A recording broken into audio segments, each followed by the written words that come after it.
వీళ్లతో మనకు అనవసరం ప్రసాద్. ఈ ఎంగేజ్మెంట్ చేసేద్దాం. ఊనా, మా మాట విను.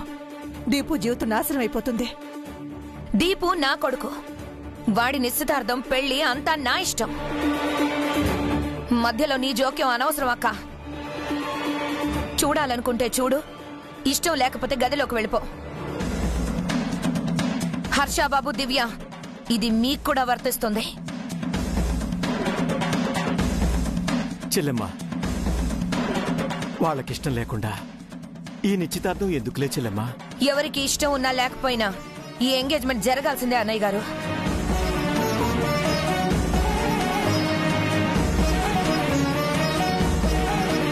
అమ్మాయి అబ్బాయి ఒకరికొకరు నచ్చారు. మీకు మేము, మాకు మీరు నచ్చారు. మీరు ఇస్తానన్నవి పెళ్లి రోజు ఇవ్వండి. ప్రసాద్, ఇప్పుడు ఈ ఎంగేజ్మెంట్ జరిగి తీరాలి. నువ్వేమంటావు?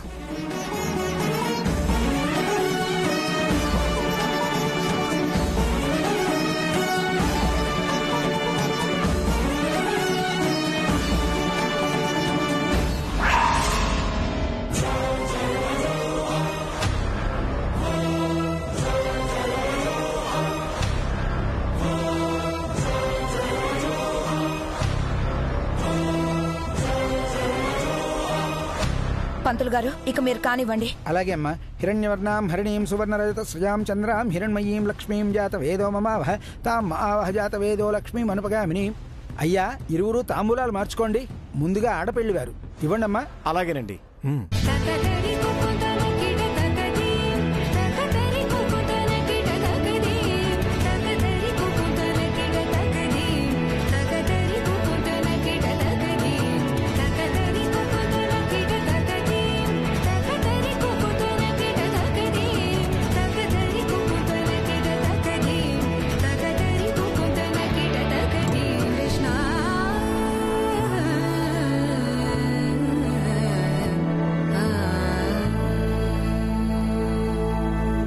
శుభం.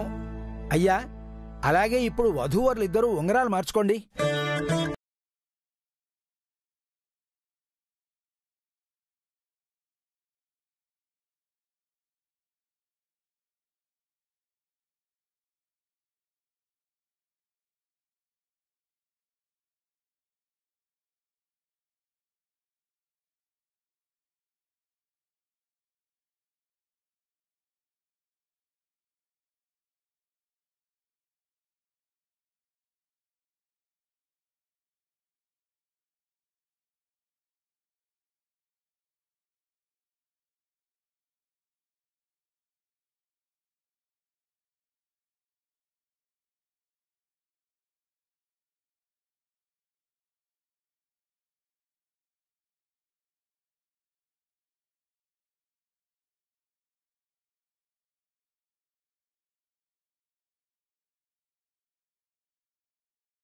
థ్యాంక్స్ చెల్లెమ్మ, మీ వల్లే ఈ నిశ్చితార్థం జరిగింది. ఇలాగే ఏ ఆటంకం లేకుండా పెళ్లి కూడా జరిగిపోవాలదినా. ఎవరు అడ్డుపడినా ఈ పెళ్లి ఆగదు.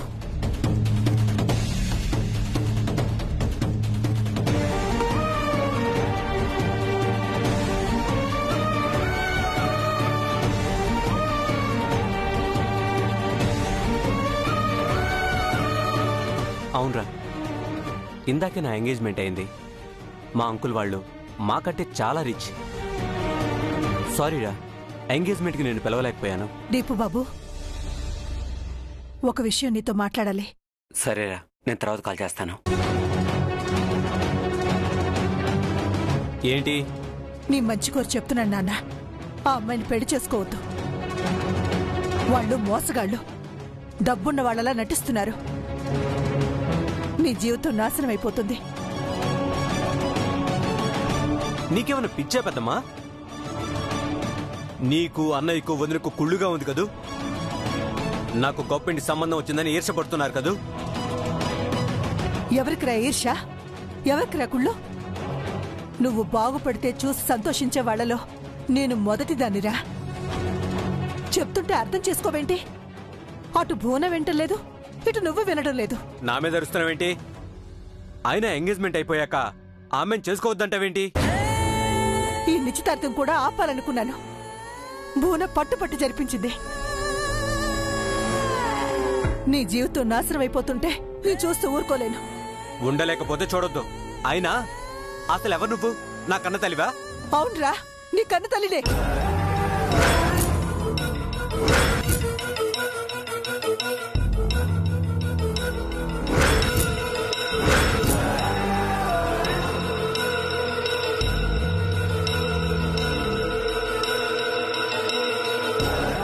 ఏ పెద్దమ్మ తల్లి లాంటిది కదా? నీ మంచి చెడు నేను చెప్పకూడదా? దయచేసి నా మాట విన్నానా? వెళ్ళి అన్నయ్యకి చెప్పు, వింటాడు. లేదా డాడీకో మామ్కో చెప్పు. నన్ను డిస్టర్బ్ చేయకు. నన్న దీపు, అది కాదు నాన్న. వాళ్ళు ఎలాగూ నా మాట వినరు. నువ్వైనా విన్నానా? ఎందుకు చెప్తున్నానో అర్థం చేసుకో. వాళ్ళు మంచివాళ్ళు కాదు. చెప్పింది చెప్పిన టైం వేస్ట్ చేయకు. నేను నా ఫ్రెండ్స్ తో మాట్లాడాలి. డిస్టర్బ్ చేయకుండా వెళ్ళి బయటికి. అది కాదు నాన్న. వెళ్ళి బయటికి.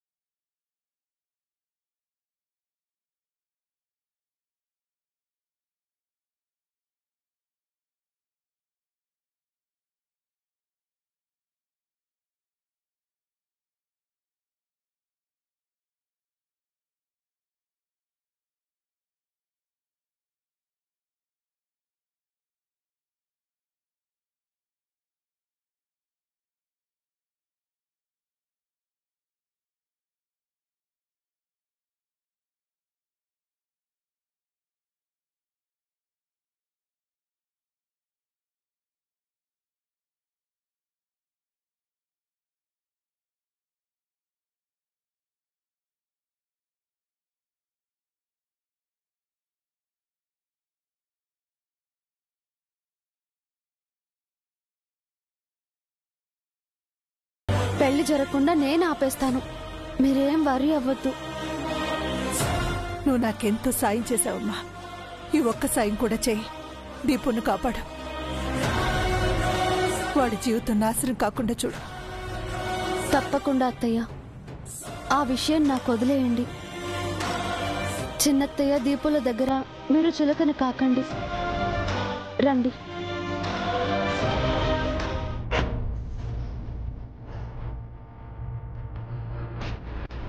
ఏంటి, నా తరపున వాదించబోయే రాజేంద్ర ప్రసాద్ గారు నీ వైపు వాదించబోతున్నారంట? అదంతా దివ్యా మేడం గారి పుణ్యం. న్యాయం ఎటువైపు ఉంటే అటువైపు వాదించమని ప్రసాద్ సార్తో దివ్యా మేడం చెప్పారు. ఆవిడ చెప్తే ఆయన వాదిస్తారా? వాదించబోతున్నారు. నన్ను గెలిపించబోతున్నారు. ఆయన ఎలా వాదిస్తారో, నిన్నెలా గెలిపిస్తారో నేను చూస్తా.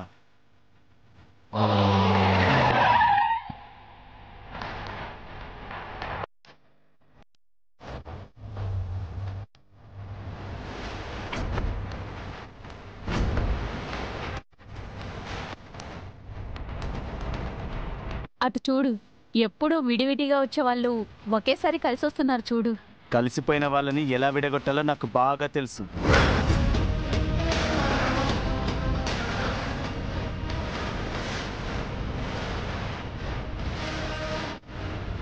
నమస్తే సార్. నమస్తే మేడం. ఏంటి సార్, మీరు దీని వైపు వాదించబోతున్నారంట? అవును. అలా ఎలా వాదిస్తారు సార్? తన వైపు న్యాయం ఉంది కాబట్టి. మేడం, నేను మీతో మాట్లాడట్లేదు, మా లాయర్ గారితో మాట్లాడుతున్నాను. ఇప్పుడు ఆయన తన లాయర్. అంతా మీరే డిసైడ్ అయిపోతారా? చూడు, ఆ రోజు మీ ఆవిడతో చెప్పాను, ఇప్పుడు నీకు చెప్తున్నాను. కోర్టు బయట పరిష్కరించుకుంటే 10 నిమిషాలు పని. కాంప్రమైజ్ అయిపోయి ఆవిడతో హాయిగా కాపురం చేసుకో. లేదని కోర్టు లోపలికి వస్తే అట్నుంచటే జైలుకి వెళ్లాల్సి వస్తుంది. ఏంటి, బెదిరిస్తున్నారా? కోర్టులో జరగబోయేది మా మావయ్య గారు చెప్పారు. న్యాయం నీ భార్య వైపు ఉంది. నువ్వు ఆవిడ పట్ల చేసిన అరాచకాలకు, దారుణాలకు నీకు శిక్ష పడటం ఖాయం. నువ్వు ఎన్ని చేసినా తను నీతోనే ఉండాలి అనుకుంటోంది. కాబట్టి నువ్వు శిక్ష తగ్గించుకోవాలంటే తనతో కాంప్రమైజ్ అవ్వక తప్పదు. పూనా మేడం, ఏంటండి ఇది? లక్షలు ఫీజు తీసుకొని ఇప్పుడు ఇలా మాట్లాడుతున్నారేంటి? నాకు డబ్బులేమని చెట్లకు వస్తున్నాయా? దీంతో కాపురం చేయడం ఇష్టంలేకే కదా మీకు ఫీజు ఇచ్చాను. నాకు విడాకులు ఇప్పించమన్నాను. అది సాధ్యం కాదు అంటున్నాను కదా. ఈవిడితో కలిసి కాపురం చేయటమే సేఫ్. ఫీజు కావాలంటే ఇప్పటికిప్పుడు తిరిగి ఇచ్చేస్తాను. మీ వేషాలు నా దగ్గర కాదు సార్. నేనెవరో తెలుసా? నేను తలుచుకుంటే చిటికలో మీ పని అయిపోతుంది.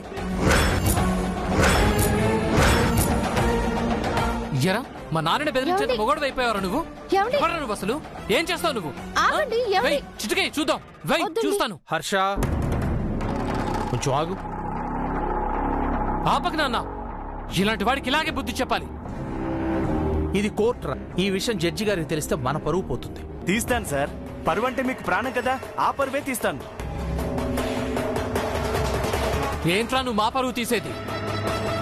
కొట్టానంటే మొహం పచ్చడైపోతే ఏమనుకుంటున్నావు? భువనా మేడం, ఏంటి మేడం, ఏంటి దౌర్జన్యం? భువనా, ఇతని డబ్బు ఇతనికి ట్రాన్స్ఫర్ చేసేయి. నాకు డబ్బులు వద్దు సార్, విడాకులు కావాలి నాకు. అతనికి జైలుకి వెళ్ళాలని రాసి పెట్టున్నట్టుంది మావయ్య. వదిలేయండి. జైలుకెళ్ళి చిప్పకుడు తింటే తప్ప నీకు బుద్ధి రాదురా. ఇంత మంచి భార్య నువ్వు ఎలా వదులుకుంటున్నావురా? చూడు, ఆఖరిసారి చెప్తున్నాను, కోర్టు బయటే కాంప్రమైజ్ అవ్వు. అవసరం లేదు సార్, కోర్టులోనే తేల్చుకుంటాను. మీరు లేకపోతే నాకు వేరే లాయర్ దొరకరా ఏంటి? తొందరపడకు బాబు. ప్రసాద్, అమ్మ దివ్య, నేను అతనికి ఎక్స్ప్లెయిన్ చేస్తాను. ఒక్కసారి ఇలా రా బాబు.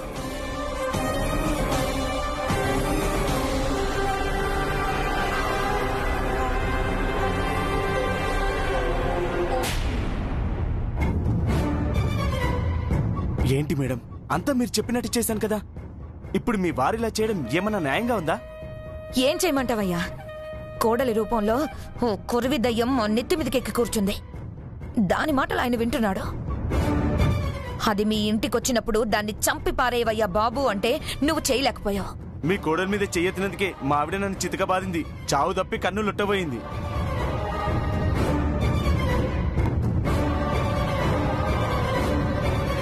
ఇప్పుడైనా నీ తరపున వాదించను అంటున్నాడు.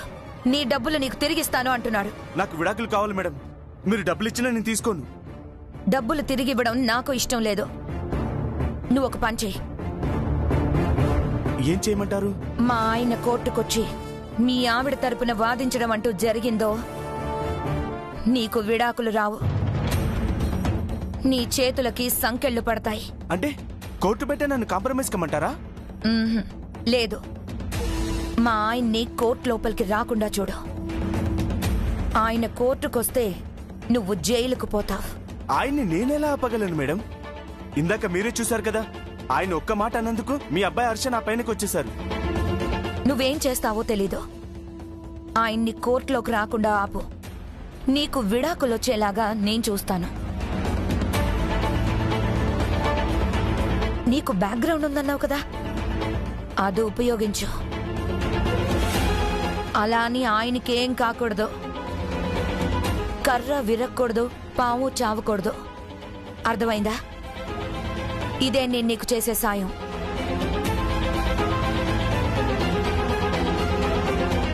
ఆయన్ని కోర్టులోకి రాకుండా ఎలా ఆపడం?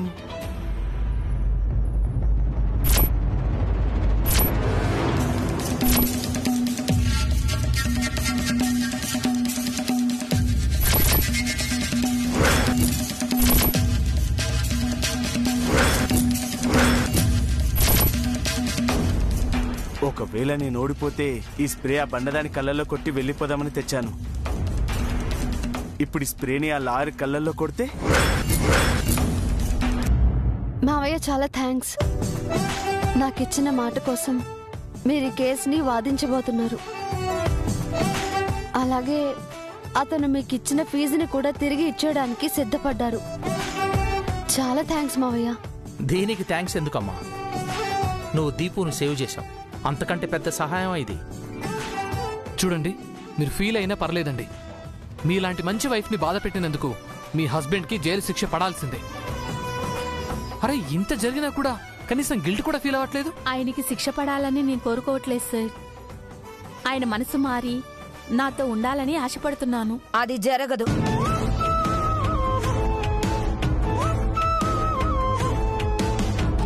మీ ఆయనకి శిక్ష పడేలా ఉంది. పదండి, కోర్టు లోపలికి వెళ్దాం. టైం అవుతుంది కదా. బోనా ఏమన్నాడు అతను?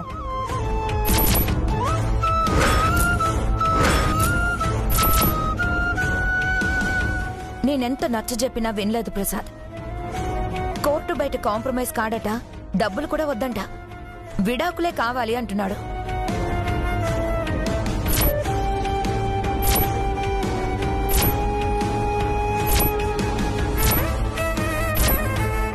అయితే చేసేదే ఉంది, కోర్టులోనే తెలుసుకుందాం. వాడు చిప్పకూడు తినాలని రాసిపెట్టుంటే ఎవరు మాత్రం ఆపగలరు?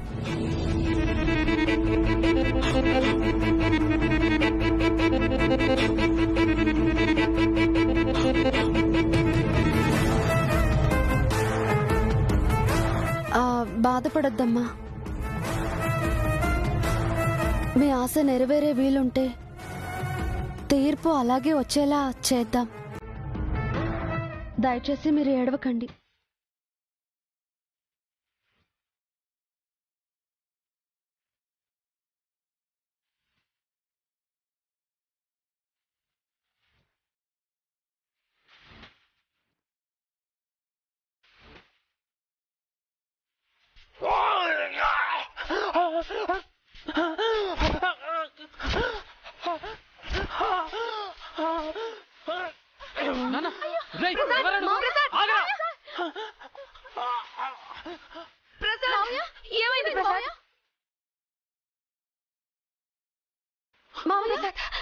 అయ్యో ఏమైంది ప్రసాద్? ఎలా ఉంది ఇప్పుడు?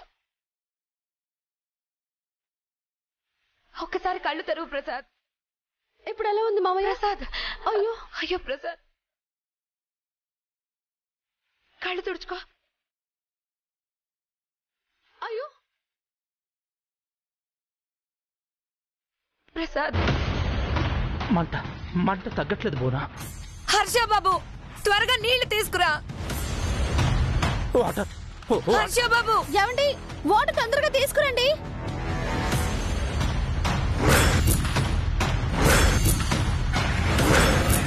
ఏమండి, మామయ్య గారు నీళ్ళు. నీళ్ళు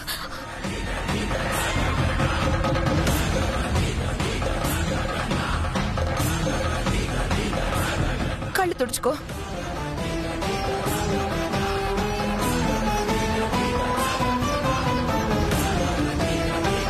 ప్రసాద్, ఇప్పుడు ఎలా ఉంది? కళ్ళు మంటలుగా ఉన్నాయి, నా వల్ల కావట్లేదు బోనా. హర్ష బాబు, తొందరగా మీ నాన్నని హాస్పిటల్కి తీసుకెళ్దాం. వద్దు బోనా, అయ్యో నేను ఈ కేసు వాదించాలి. మావయ్య, ఈ సిచ్యువేషన్ లో ఎలా వాదిస్తారు? లేదమ్మా, నేను నీకు మాటిచ్చాను, ఎలా అయినా సరే ఈ కేసు నేను వాదించాలి. అయ్యో అదేం వద్దు మావయ్య, మీ కళ్ళు ప్రమాదంలో ఉన్నాయి. లేదమ్మా, నాకేమైనా పర్లేదు. అయ్యో, నేను ఈ కేసు వాదించి తీరాలి. నాన్న, ఒక పని చేయండి నాన్న. మీరు పిన్నితో హాస్పిటల్కి వెళ్ళి ట్రీట్మెంట్ చేయించుకోండి. దివ్య ఈ కేసు వాదిస్తుంది.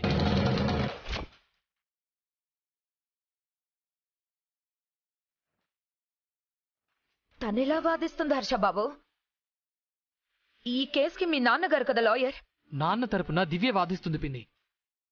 ఫస్ట్ మీరు నాన్నని హాస్పిటల్కి తీసుకెళ్ళండి. నాన్న పదండి నాన్న, ప్లీజ్ పదండి మావయ్య.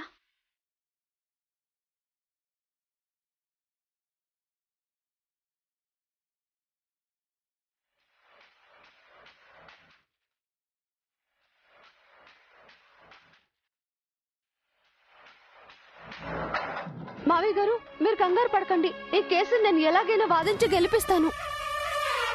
పిన్ని, నాన్న జాగ్రత్త పిన్ని. నేను దివ్య గారితో ఉంటాను, సరేనా? డ్రైవర్ పోనీ.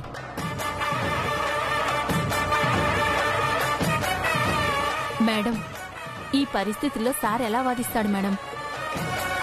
ఇది ఖచ్చితంగా వాడి పని అయి ఉంటే వాడి సంగతి చెప్తాను.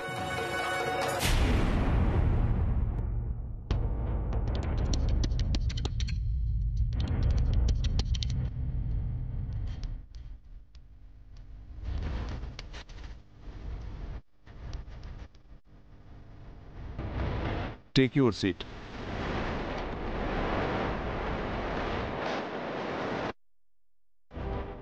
242/23